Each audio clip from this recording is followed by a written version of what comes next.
Sí, se Ambos ve. dos. Lo vemos. ¿Ambos dos? Vemos a ambos. O sea, se ve usted y su pantalla. Nice. Digo, porque no me pene de gratis. Ok. Entonces, esto que este autor alemán allá en Bonn trata de hacer es como este conjunto de cómo se ha tratado de ordenar los conceptos en anestesiología. Porque si ustedes recuerdan la clase de ayer, desde hace miles de años, todas las civilizaciones han tratado de buscar este alivio al dolor de primera instancia, pero también un estado en el cual los pacientes puedan ser sometidos a algún procedimiento y lo puedan sobrevivir, porque finalmente lo complicado es eso, lo complicado es tener las condiciones ideales para que una persona pueda sobrevivir adecuadamente a una cirugía, porque a lo mejor un apéndice, una apendicectomía es un procedimiento relativamente sencillo, pero que sin anestesia sería imposible de realizar. Entonces, esto es bien importante. Entonces, fíjense que todo esto, y de hecho ha disminuido un poquito más la incidencia, menos de una muerte en 200,000 procedimientos es atribuible a la anestesia. Entonces, este es como un parámetro de decir, bueno, si hay complicaciones o yo me puedo morir de una anestesia, pues sí, pero que pueda suceder realmente es muy raro y debe haber condiciones también que lo susciten. Lo que en boga está, o finalmente lo que siempre se ha propuesto y que hoy en día tiene mucho más fuerza, es la seguridad de la anestesia. Porque, como estábamos viendo ayer, no existe un fármaco aún actualmente que me pueda brindar todo, que me pueda brindar analgesia, amnesia, hipnosis e inmovilidad. Entonces, esto ha sido como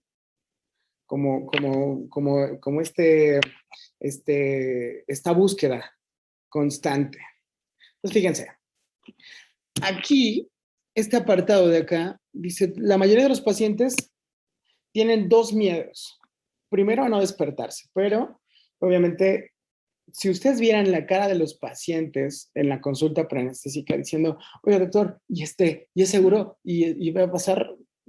Algo de esto platicábamos ayer, que tiene que ver directamente con el estado físico del paciente, que al final no es lo mismo que a lo mejor tengas una fracción de eyección del 20% y o estés en insuficiencia cardíaca o que tengas solamente un cuarto del pulmón funcionando, pues va a ser mucho más difícil cualquier procedimiento que se le vaya a realizar a esta persona, aun si se le quita una uña.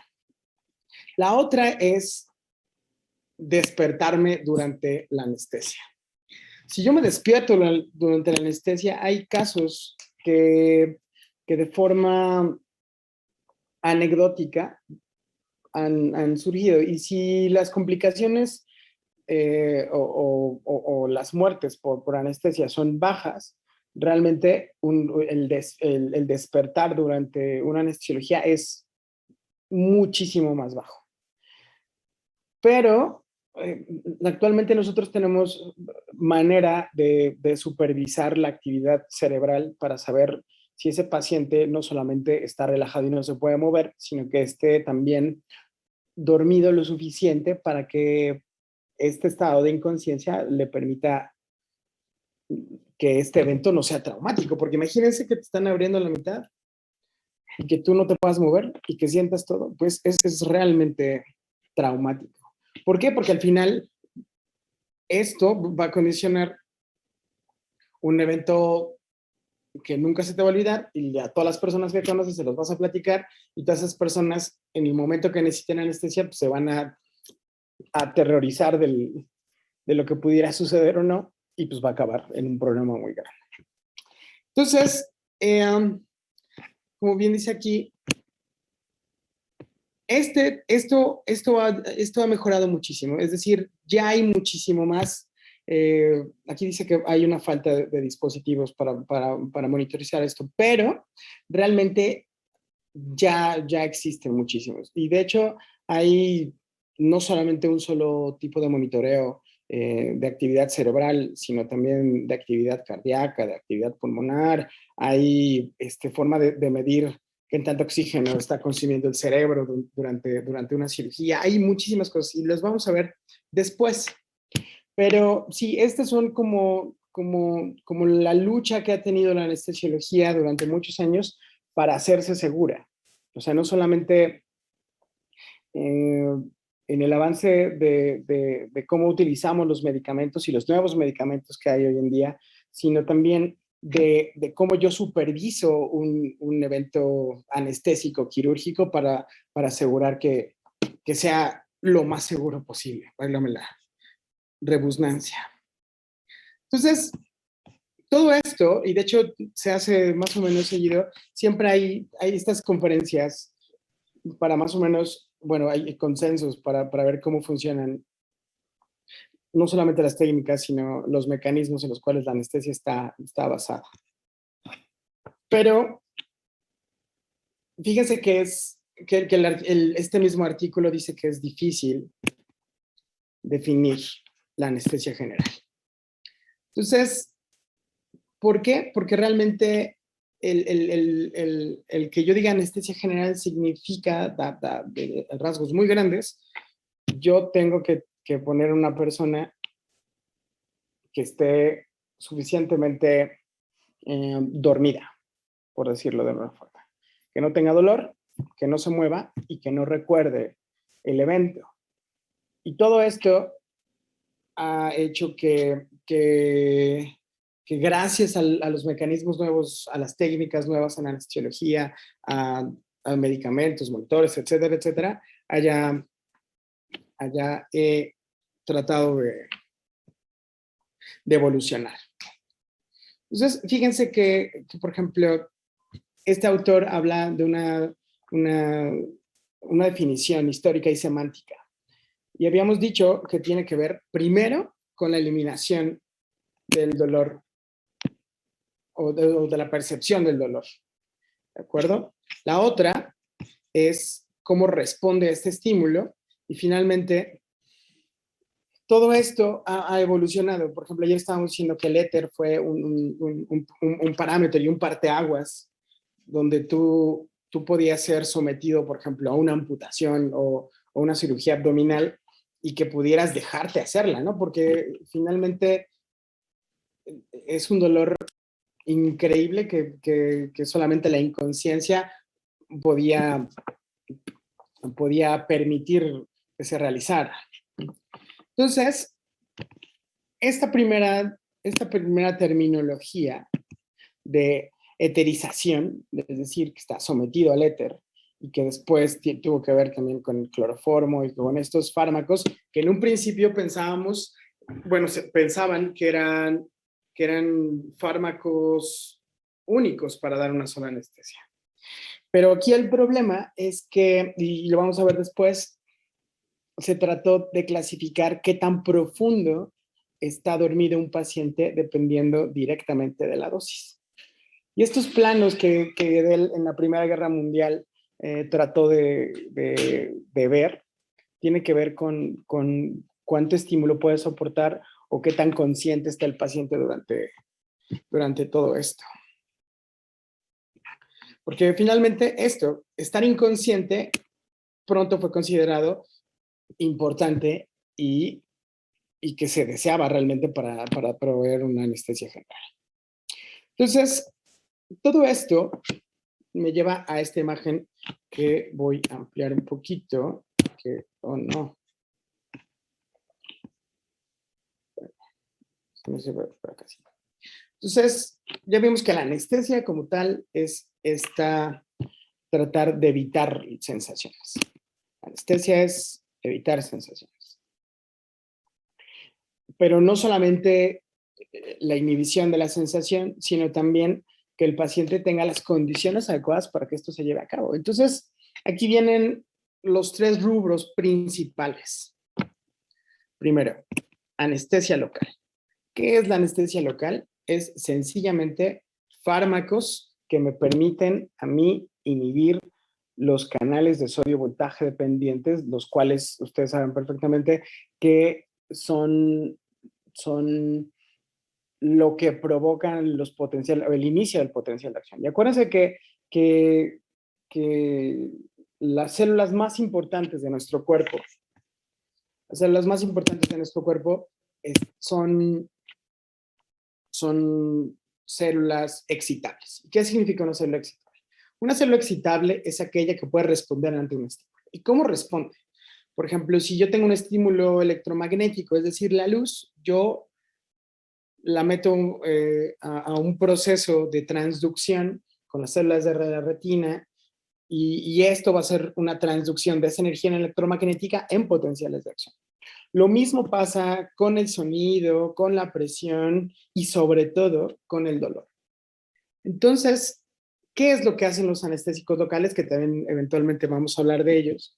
Por ejemplo, siendo el de más común uso actual la lidocaína, ¿no?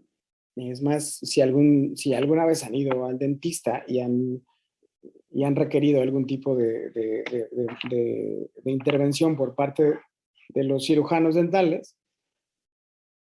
ellos utilizan muchísima anestesia local. Entonces, hay dos formas de utilizar anestesia local. Infiltrar una zona o aplicarla de forma tópica. Y hay también muchas presentaciones y muchas cosas. Entonces, por ejemplo, si yo quiero quitar no sé, un objeto extraño que se clavó en alguna zona de la piel, pues infiltro alrededor, se adormece esa zona y yo puedo retirarlo y reparar. Pero eso es finalmente una anestesia local. Entonces, una anestesia local trabaja con anestésicos locales. La anestesia regional, como tal, es un uso diferente de estos anestésicos locales. Es decir, yo puedo tomar, por ejemplo, en la anestesia regional, tomar, ¿qué les gusta? Algún nervio en específico. Por si yo necesito trabajar en la mano o en el brazo. O tomar, por ejemplo, un poquito más grande que sería el plexo braquial. Tomar y hacer un bloqueo de plexo y hacer que todo mi brazo se pudiera dormir o anestesiar, como le quieran decir. Al final, el mecanismo es el mismo. Si yo tengo un anestésico local que va a intervenir directamente con los canales de sodio y voltaje dependientes en los cuales los potenciales de acción están basados, pues finalmente esta interpretación o transducción de los receptores en la piel, en los órganos, en los músculos, pues realmente por más que se produzca un daño a ese nivel, la información no va a llegar al sistema nervioso central. Lo puedo hacer de forma periférica en un solo nervio o lo puedo hacer en un plexo o lo que yo hago, que es estas dos, que es anestesia neuroaxial.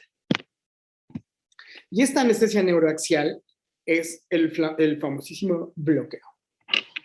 Y, por ejemplo, las señoras siempre se refieren a ella como la raquia. Doctor, ¿me va a poner la raquia? Y esta raquia significa, por ejemplo, esto, la analgesia espinal. ¿Qué significa una anestesia neuroaxial espinal o subaracnoidea? Que yo con una aguja muy delgada, que puede ser delgada hasta prácticamente como del grueso de un cabello, que ya vamos a ver también los tipos de agujas que utilizamos, los tipos de puntas que se utilizan, cuáles son todos estos implementos que se utilizan para hacer la anestesia regional. Yo lo que hago es romper la dura madre y bañar los nervios de la médula espinal para poder bloquear, por ejemplo, gracias a los niveles de dermatoma, ciertas zonas. Por ejemplo, yo puedo poner de lado a un paciente, entrar a nivel de L2, L3, donde ya no hay médula espinal, dejar unos 5 miligramos de bupivacaína que es un anestésico local igual como el Alido, bueno, que trabaja de forma parecida a la lidocaína con una farmacología diferente, que esto me permita, por ejemplo, que yo no tenga sensación de dolor desde el ombligo para abajo, ¿no? La diferencia con la anestesia espinal, con la epidural, es simple y sencillamente que yo no entro al espacio subaracnoideo. Lo dejo afuera, en el espacio epidural, es decir, sobre la dura madre, abajito del ligamento amarillo, yo puedo dejar y regar ahí este medicamento para poder bloquear de la misma forma estos niveles. Y son técnicas distintas que, dependiendo del anestesiólogo, el tipo de cirugía, el tipo de paciente, se escoge que hacer una así y que hacer otra no. Y ya lo vamos a ver poco a poco cuando hablemos específicamente de anestesia regional. Pero estamos hablando de los conceptos y esto necesito que se entienda de cierta manera.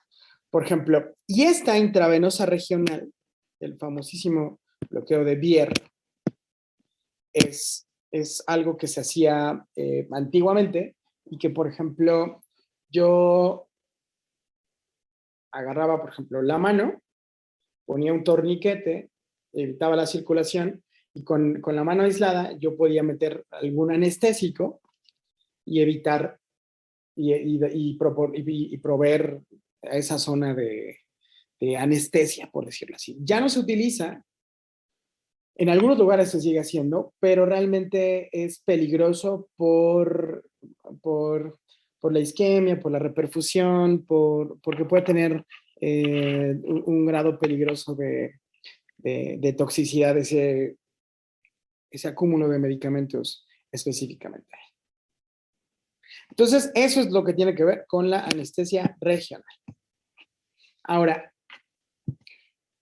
si ustedes ven que son dos apartados realmente, lo que tiene que ver con lo regional y que tiene que ver con anestésicos locales, que de hecho también, y quiero también hacer esta aclaración, yo puedo utilizar otro tipo de medicamentos para también potenciar el efecto de los anestésicos locales. Y por ejemplo, yo puedo aplicar morfina.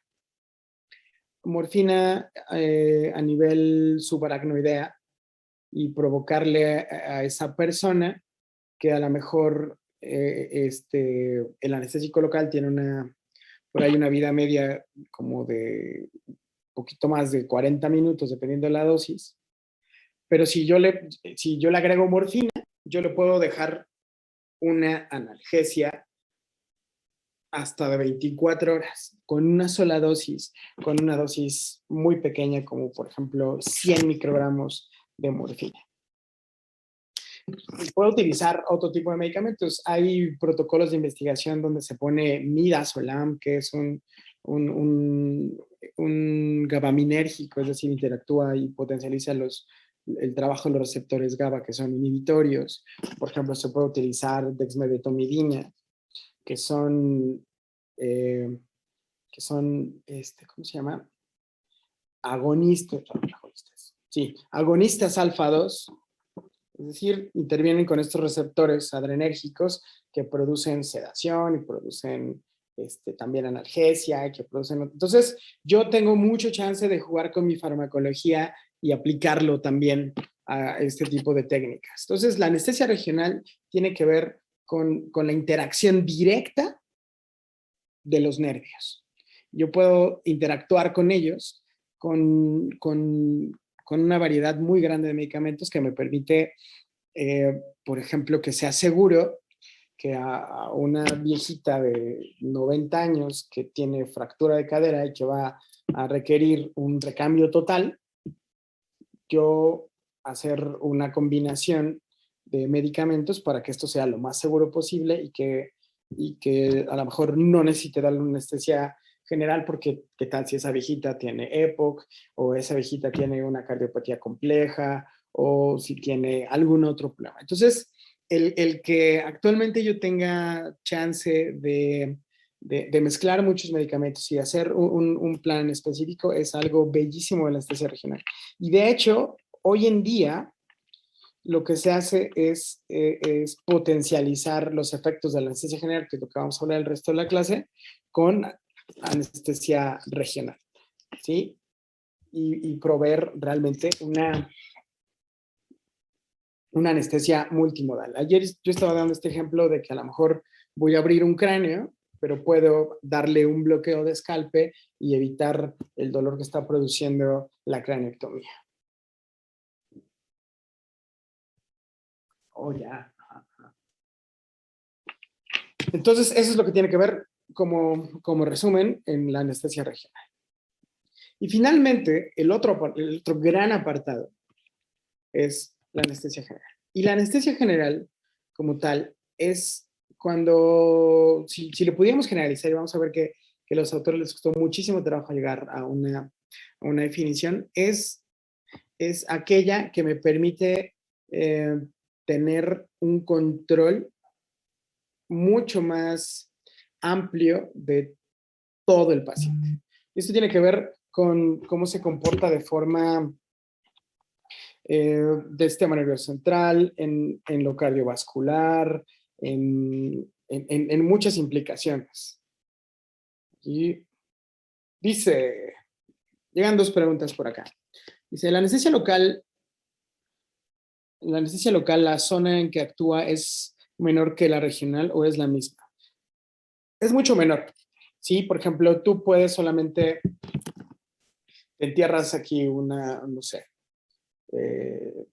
un gancho, ¿no? Entonces, a lo mejor pudieras poner un bloqueo de plexo y dormir todo el brazo, pero es realmente de más. ¿Qué es lo ideal? A lo mejor infiltrar la zona solamente para que puedas manipular eso en específico. Esa es una anestesia local. Y la regional por ejemplo, en todo un miembro. ¿Y tiene que ver, ya vieron? Por ejemplo, si yo bloqueo un nervio completo, la inervación de ese nervio va a ser la zona donde yo puedo interactuar. O si yo agarro un plexo completo o el nacimiento de un plexo, puedo trabajar probablemente en una extremidad completa. Esa es la diferencia. Luego Carmelita pregunta, ¿la anestesia espinal siempre sigue los límites de los dermatomas? Sí. O puede tener más o menos una extensión según la dosis. Fíjate que la espinal depende del tipo de medicamento. Por ejemplo, hay dos tipos de bupivacaína, una que es simple y otra que es pesada. Y la pesada se mezcla con glucosa para que se convierta en un medicamento que yo pueda, de cierta forma, nivelarlo. Por ejemplo, yo tengo, yo lo pongo en L2, L3, llego, lo dejo ahí. Si no muevo a mi paciente, a lo mejor se queda a un nivel de T10, es decir, como a nivel del ombligo. Pero si yo a ese paciente, después de ponerle la dosis, lo pongo en tren de Lemberg, es decir, con los pies hacia arriba y la cabeza hacia abajo, ese medicamento, por la varicidad que tiene, va en el líquido cefalorraquídeo a avanzar hacia la cabeza y va a dar un nivel mucho más alto. Entonces yo también tengo chance de jugar con estos niveles y puedo ponerlo, por ejemplo, si lo necesito en el tórax, lo puedo también poner un bloqueo sobre el medio torácico, que obviamente tiene mucho más, un grado de dificultad mucho más grande, porque obviamente ahí sí hay, por ejemplo, la médula espinal, o lo puedo poner cervical y también puede funcionar. Doc, la anestesia intradural es lo mismo que espinal, ¿cierto? Cierto, Mike. Es decir, hay muchas formas de decirlo. La forma coloquial, en la cual la mayoría de los pacientes se refieren, doctora Molly, ¿qué pasó? ¿Tiene usted algo que opinar? Bueno, la anestesia, la raquia es la forma coloquial de referirse a la anestesia neuroaxial espinal. Y puedes decirle subaracnoidea o le puedes decir intradural porque tienes que atravesar la dura madre. Entonces, esa es la razón. Sí, Mike, exactamente. Entonces, sí, es prácticamente lo mismo. ¿Estamos? Ahí vamos. Ahí vamos.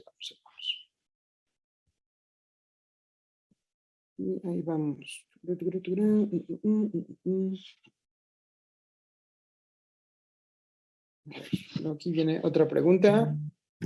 Dice, ¿en casos necesarios se pueden combinar los tres tipos de anestesia, local, regional y general? Sí. Yo, por ejemplo, imagínense, ayer metimos a un bebé para una atresia esofágica. Y lo que hizo el cirujano era abrir el tórax,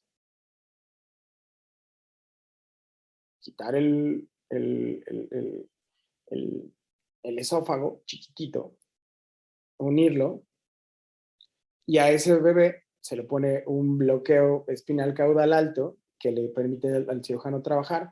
Yo lo duermo completamente, le doy una anestesia regional y al final también se le infiltra la zona. Entonces utilizo local, utilizo regional y utilizo general. Y, ese es, y el paciente se fue muy bien y es muy seguro. Entonces sí se puede utilizar y de hecho lo ideal es eso. Y eso es lo que, esto que Memo Rodríguez estaba preguntando, es lo que se define en anestesiología actualmente como anestesia multimodal. Entonces, por ejemplo, se pueden poner bloqueos específicos de nervios en el tórax, en las piernas, para tratar de que esto sea mucho más efectivo, porque al final, si las vías del dolor son multifactoriales, la inflamación, los productos químicos, el estímulo de los nervios, las zonas en el cerebro, todo tiene que ver para provocar dolor, yo puedo tratarlo de la misma forma. Sí, sí, sí, sí. Entonces sí, de hecho lo ideal es combinar y eso es la tendencia actual. Combinar técnicas para que el paciente esté lo más seguro posible, lo más estable posible y que tenga el menor dolor y las menores complicaciones. Eso es por ahí. Uh-huh.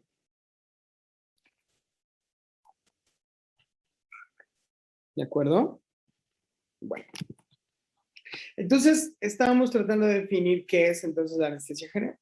Pues la anestesia general realmente es este conjunto de, de, de características que debe tener un paciente para poder ser sometido a un acto quirúrgico. Y de primera instancia es esto, que esté inconsciente para que se deje. Pero no solamente esto, yo debo tener un control a nivel cardiovascular, analgésico, de movilidad. ¿Qué sucedía en estos casos cuando yo hacía una analgesia por éter? ¿Sí? Yo, bueno, no yo, pero los protoanestesiólogos que empezaron a ver que había cambios complejos, que había pérdida de la conciencia cuando a alguna persona se le ponía éter o cloroformo, realmente le atinaban más o menos a la dosis en ese paciente en específico y ¿qué lograron hacer? Quitarle una pierna completa y el paciente ni siquiera se enteraba, ¿no? Obviamente después le dolía mucho, pero en ese momento se podía hacer. Pero ¿qué pasaba con un paciente que yo tengo una dosis muy alta de éter, en el cual no solamente está inconsciente, sino que la depresión del sistema nervioso central es tanta que las funciones básicas llegan a ser abolidas? Por ejemplo, respirar o ventilar, mejor dicho. O que de repente la inhibición sea tanta que me permita sencillamente que el sistema simpático se pueda activar y si hay un sangrado excesivo, estamos diseñados para reaccionar ante ese trauma. Entonces, si hay una depresión muy grande del sistema nervioso central, pues los mecanismos compensatorios están abolidos. O una mucho más sencilla y que fue la que causó la mayoría de las complicaciones. Por ejemplo, tú te acabas de cenar unos deliciosos taquitos al pastor con tu boing de mango y te ponían éter, te acostaban en la plancha y de repente vomitabas, te broncoaspirabas y se acabó la cirugía. Entonces, hay tres formas principales de clasificarla. Anestesia total inhalatoria, que todavía la seguimos utilizando con los anestésicos volátiles inhalados que tenemos actualmente, pero por ejemplo, yo utilizo una anestesia inhalatoria total, a lo mejor en un niño que yo necesito hacerle una tomografía axial computarizada de cráneo, porque llegó un chamaquito de 5 años que estaba jugando en el árbol, se cayó, ¿sí? Se pegó, llegó con el chichón, y para hacer un diagnóstico, pues yo necesito tomarle una tomografía y ver si hay o no algo dentro del cráneo. Entonces, ese paciente no necesito que esté relajado porque no le van a abrir el abdomen. O a lo mejor no necesita analgesia porque pues ya tiene a lo mejor paracetamol y ya no le duele la cabeza. Pero yo necesito que no se mueva y que me permita hacer el estudio. Y el estudio dura 15 segundos o dependiendo del tipo de tomógrafo. Yo lo que hago es hacer una mezcla de, por ejemplo, sevoflurano con oxígeno, hacer que este paciente quede profundamente dormido y hacer el procedimiento. Entonces, está basado en esto, en el éter, en el cloroformo, pero que estos se dejaron de utilizar, ya no se utilizan porque son hepatotóxicos. Así de sencillo. Y porque es muy difícil aplicarlos de forma segura. Entonces, esto. La anestesia balanceada. La mayoría de las anestesias que damos actualmente se llaman anestesias balanceadas. Entonces, ¿qué significa esto? Que yo utilizo anestésicos inhalados, pero hago un balance con opioide. Entonces, yo utilizo opioides con anestésicos inhalados y de repente puedo mantener no solamente la hipnosis, puedo darle también analgesia y yo con otros medicamentos complemento para que no se mueva y para que se le olvide y para que esté muy tranquilo. Entonces yo, por ejemplo, regresamos al caso clásico del apéndice. Es un paciente que, ¿sabe qué? Yo no quiero que me toquen mi espalda, quiero que me duerman completamente. Con mucho gusto. Con mucho gusto, yo lo duermo, pero a esa persona que le van a quitar el apéndice, que va a entrar al abdomen, yo lo relajo, le doy analgesia y además, si dura, por ejemplo, 1 hora el procedimiento, la mayoría de mis medicamentos tienen una vida media mucho más chiquita. Por ejemplo, yo le pongo propofol para dormirlo, pero la vida media del propofol es por ahí de entre 8 y 15 minutos. Entonces, si esa dosis inicial de propofol se acaba, el paciente se va a despertar. ¿Con qué hago este balance? Con un poquito de opioide para darle analgesia y abrirle al gas para que se mantenga constante su hipnosis. Es decir, que esté profundamente dormido en un nivel adecuado para que para que se pueda permitir la cirugía. Entonces, la anestesia balanceada utiliza medicamentos intravenosos, pero también utiliza estos inhalados. Y otra versión de la anestesia general es la famosísima TIVA, la Total Intravenous Anesthesia. Esta Total Intravenous Anesthesia es exclusivamente darle todos los medicamentos de forma constante. Es decir, si yo sé que el propofol tiene una vida media entre 8 y 15 minutos, ¿qué hago? Poner una infusión de propofol para que las concentraciones plasmáticas no caigan y yo siga teniendo un efecto farmacológico. Y lo puedo complementar con magnesio, lo puedo complementar con dexmedetomidina, lo puedo complementar con lidocaína intravenosa. Puedo hacer muchísimas cosas para que ese paciente pueda permitirse hacer esto. Dice Ari, Doc, ¿qué es lo más complicado al momento de anestesiar a un paciente? Pues fíjate que depende del paciente, porque hoy en día yo tengo como una baraja muy grande de opciones ante un problema.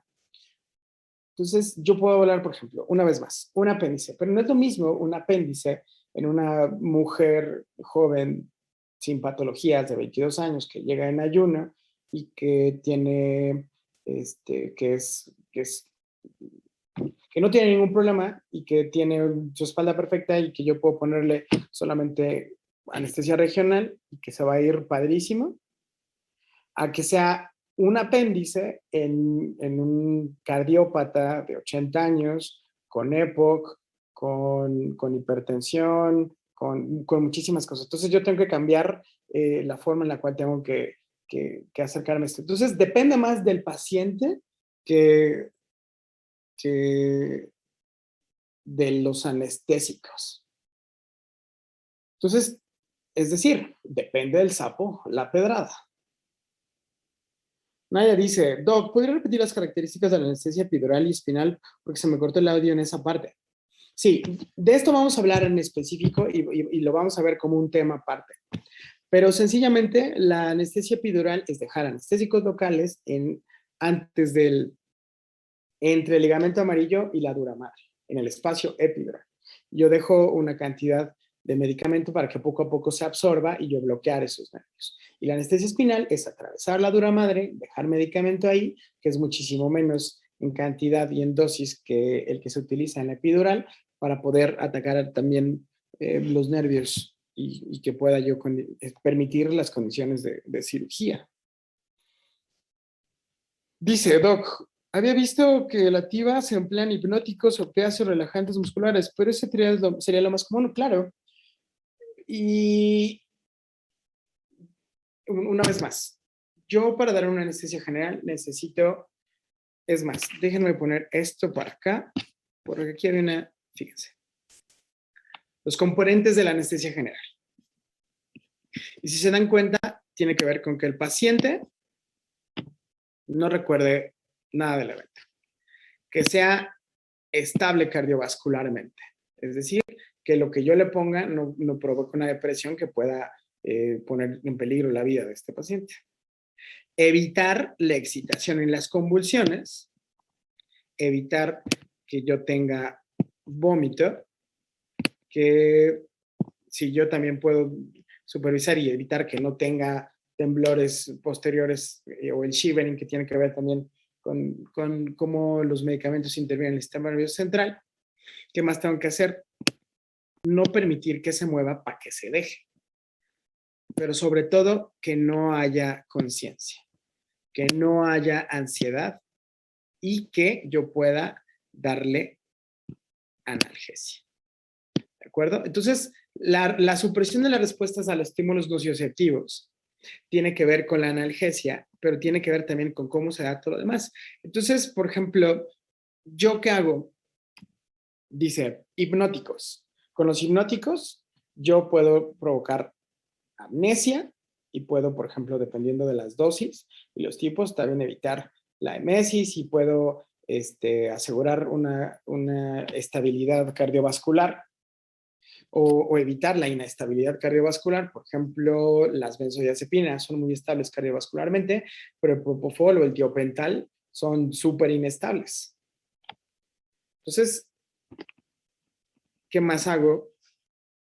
Bloqueo sus receptores nicotínicos y evito que se muevan los músculos y le pongo opioides. Entonces, esa sí es la piedra angular. Y algunos otros medicamentos, por ejemplo, yo puedo poner una infusión, todos estos medicamentos los puedo dejar en infusión o puedo utilizar otros coadyuvantes para que también esto sea como mucho más completo. Mucho, mucho más completo. Pero sí, Mike, ese sería como en TIVA lo que tiene que ver con ¿cómo se llama? Como la piedra angular para poder proveer una anestesia general. Eso ahí. Entonces, ¿y de qué depende todo esto? Y ahorita, por ejemplo, ya que nos estamos echando este choro, fíjense, there may be agreement on general definition of general anesthesia.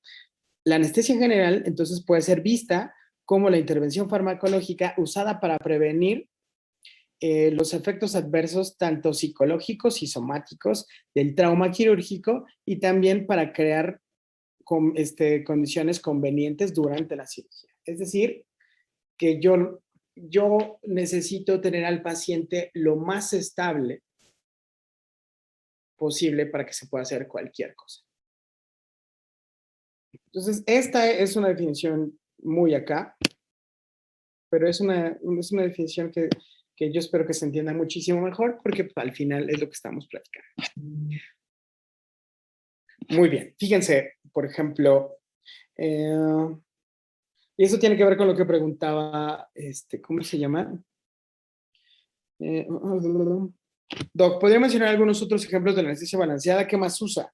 Generalmente son esos tres. Opiáceos, anestésicos inhalados, que puede ser sevoflurane, desflurane, isoflurane, que son, que utilizan al flúor como base principal y ahorita los vamos a explicar acá. Fíjense. ¿Se acuerdan que estábamos hablando? Este es el óxido nitroso. ¿Ya vieron qué molécula tan chiquitita en relación con los otros fármacos que son inhalados también? Y esto tiene que ver mucho con esto que es la solubilidad sangre-gas. Es decir, puede entrar rápidamente, actuar rápidamente y eliminarse rápidamente. El cloroformo también logra esto, pero si se dan cuenta, es una molécula es muy diferente al óxido nitroso. El halotano se parece mucho al cloroformo, pero tiene flúor. Entonces también es un halogenado. Entonces, el éter, si se dan cuenta, cambia muchísimo, muchísimo. Entonces, los que ya no se utilizan para nada porque son hepatotóxicos, cloroformo y éter, ¿sí? El metoxiflurano, el enflurano, sobre todo, estos los que utilizamos hoy en día, prácticamente todos los días, son estos cuatro.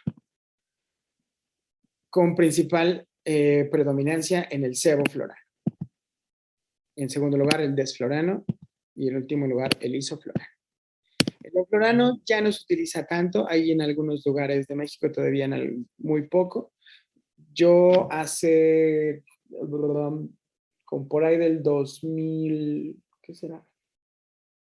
Por ahí del 2008, cuando era R2, en el Instituto Nacional, bueno, en el Hospital Infantil de México, todavía una máquina que tenía Lotan, que alguna vez me tocó leer y que es súper dulce y que se utilizaba mucho en niños porque era un olor como muy agradable y lograba instalarse rapidísimo y se dan cuenta por el tipo de molécula que pasa. Entonces, yo puedo balancear una anestesia tocayo con esto. Es decir, yo le pongo sevoflurano y le pongo propofol en infusión o ketamina en infusión y aparte le pongo fentanil o remifentanil o algún otro opiáceo para poder balancear esta anestesia. Entonces, si se dan cuenta también, estos fármacos inductores, que así se denominan, son también moléculas que interactúan casi todas sobre el sistema GABAminérgico, excepto ketamina. La ketamina, que fue, es totalmente distinto y hace anestesia por disociación. Lo vamos a ver después. Y esta interviene no en el sistema GABA, sino trabaja en el sistema N-metildeaspartato. Acuérdense que los receptores NMDA, N-metildeaspartato, funcionan con glutamato. Y el glutamato es el neurotransmisor responsable de más del 80% de las sinapsis excitatorias en el sistema nervioso central. Entonces, no es que no percibas dolor, es que no lo interpretas igual. Entonces, está asociado también con alucinaciones, con sensaciones como no placenteras, y esto provoca que generalmente se asocie con midazolam. Entonces, tú mezclas midazolam con un poquito de midazolam con ketamina y los pacientes les va muy bien. Entonces, ya respondí. Espero haber respondido. Entonces, si me salta alguna pregunta, por favor, recuérdenme. Pero ahí vamos. Entonces, si ustedes analizan esto, tiene que ver, la anestesia general, tiene que ver con todo esto, con todas estas mezclas. Y vamos a ver poco a poco estos medicamentos y cómo se utilizan. Cuáles son sus indicaciones y contraindicaciones, porque obviamente no en todos los pacientes puede utilizar sevoflurano, ni en todos los pacientes puede utilizar isoflurano. Así como no todos los pacientes pueden utilizar tiopental o puede utilizar propofol. Entonces, todo eso lo vamos a ver eventualmente, ¿sí? Entonces, el resto del artículo trata de hablar cómo yo mezclo esto y algo que falta ahí y que no venía y que también hemos explicado en esta clase y en la anterior, es que los relajantes musculares son básicos para que el paciente no se mueva, ¿no? Y hay también muchos tipos. Yo tengo despolarizantes y no despolarizantes y tienen que ver con, por ejemplo, cómo se eliminan. Hay medicamentos que se eliminan por temperatura y por enzimas plasmáticas, otros que necesitan interacción del citocromo P450 en el hígado y de cierta función renal para también poder hacer la eliminación del fármaco. Todo esto me va a provocar, fíjense, aquí están también las estructuras. El xenón realmente actualmente ya no se utiliza.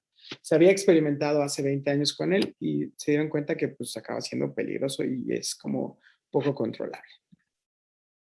¿Sí? ¿Dónde está esto? De hecho, los que ya no se utilizan, el metoxital y la procaína. Entonces, este también es otro barbitúrico. Y estos barbitúricos son súper potentes para inhibir GABA, pero inhiben tanto GABA, inhiben todo el sistema nervioso que yo me quedo sin respuesta simpática y en un paciente que tiene a lo mejor un sangrado masivo, si yo le pongo tiopental para dormirlo, pues lo puedo acabar matando. Lo mismo pasa con el propofol. Pero, por ejemplo, la ketamina evita la recapturación de las catecolaminas. ¿Eso qué quiere decir? Que yo voy a tener, por ejemplo, más noradrenalina circulando y va a provocar subir presión arterial, frecuencia cardíaca y muchas otras cosas. Pero es realmente por el tipo de medicamento. Entonces, por eso que decía Ari con respecto a que es más complicado, pues tiene que ver con el paciente, porque yo tengo que hacer con estos medicamentos, que no son todos, una atención personalizada para cada paciente. Yo tengo que ver esto para que realmente sea adecuado y sea seguro, sobre todo seguro. Entonces, esto es lo que estábamos platicando. Y tiene que ver, y al final esa imagen me permitió hablar de estos conceptos, ¿no? Por ejemplo, otro concepto que no toqué el día de hoy y que muy probablemente veamos mañana, tiene que ver con la sedación. ¿Qué es una sedación? Pues es provocar un cambio farmacológico en el cual yo elimino la ansiedad, ¿no? O que tengo un estadio bajo de inconsciencia, es decir, una persona, yo le puedo poner a lo mejor 1.5 miligramos de midazolam intravenoso y esa persona se queda dormido, pero si yo me acerco y le digo y le toco el hombro o le hablo fuerte, esa persona va a despertar. Es decir, esa sedación tiene que ver con un cierto grado de intervención en el sistema GABAminérgico. Y también lo puedo dar sedación con ketamina, también puedo hacer con casi todos. Es más, yo puedo dar sedaciones con isoflurano o con desflurano, sobre todo con sevoflurano, que es el que tiene un olor más amigable, y provocar a lo mejor dormir a un paciente y mantenerlo, entre comillas, semidespierto. Entonces, ese sería el único concepto que no toca como tal el artículo y que es importante. Entonces, no es lo mismo una sedación que una anestesia regional, que una anestesia general o que una anestesia local. Pero generalmente, por ejemplo, si a ustedes los operaron del apéndice y les pusieron una anestesia neuroaxial y los dormieron de la cintura para abajo y no se acuerdan nada, es porque muy probablemente les dieron sedación. Y a lo mejor fue sedación con benzodiazepines que tienen una influencia muy grande en producir amnesia retrógrada. Entonces, eso tiene que ver con los conceptos. ¿Sí? Muy bien. Entonces, estos son los conceptos generales, ya vieron que tiene que ver con la historia. Entonces, mañana voy a empezar a hablar de monitorización y de cómo yo estoy supervisando cada uno de los aparatos y sistemas a este nivel, bueno, para la anestesia, y que vamos a ver que hay muchísimos tipos, donde yo puedo supervisar desde qué tanta relajación neuromuscular existe o qué tan profundamente dormido está un paciente o cómo está funcionando su corazón. O hay aparatos que me calculan hasta el gasto cardíaco en tiempo real. O que yo puedo, por ejemplo, observar muchísimas cosas. Y eso lo vamos a empezar a ver el día de mañana. Entonces, cosillas, no sé si tengan alguna pregunta. Realmente esto es como muy sencillo y es parte de esta introducción que estamos haciendo. Acuérdense que... Bien, levantaron la mano. ¿Qué pasó, José Esteban Córdoba? Disculpe, Doc, ¿dónde subió el documento? A los chats. Sí, lo subí a los chats, ¿no? De WhatsApp. Ah, ok, es que no tuve tiempo bueno, no me pude meter, pero pues sí, gracias, Doc. Si gustas, sí, compartí el artículo completo. Entonces, Ok, ahí está. Si lo quieren revisar, gracias. con muchísimo gusto. ¿Alguien más había levantado la mano? Sí, Doc, una pregunta, solo como para aclararlo. La amnesia retrógrada es que no recuerdes nada de lo que pasó durante por ejemplo, alguna cirugía, y la amnesia anterógrada es que no recuerdes nada de lo que pasó después del evento. Sí, exactamente. Ok, ajá, bien. Exactamente. Y depende de la dosis, puede durar hasta las 2. ¿Sí? Ok, sí, Pero gracias. ya cuando veamos farmacología, vamos a entender por qué interactúan niveles, las benzodiazepinas específicamente. ¿Sí? Ok. Very good. Muy bien, cosillas. Entonces, nos vemos el día de mañana. Vamos a empezar a ver monitorización. ¿De acuerdo? Y Sí, doctor. No, gracias. cuídense mucho. Nos vemos mañana.